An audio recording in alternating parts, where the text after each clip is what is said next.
Hello mga kadyusa. So today guys ay natusan ako ni Amo na dadalhin ko itong dalawang electric pan namin dun sa junk shop.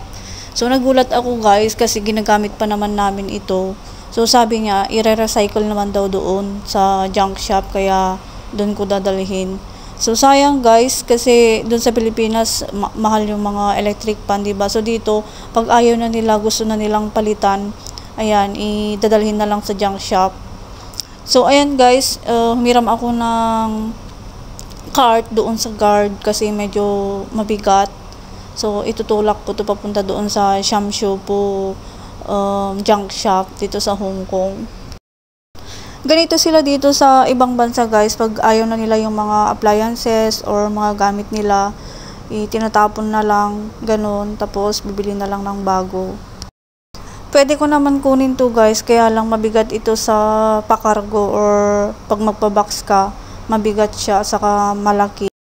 So nandito na ako guys sa Green Shamshu po dito sa junk shop. So kinilo nila guys, at saka may pinakita akong QR code. So ayan na guys. Ang ganda ng junk shop nila dito, malinis.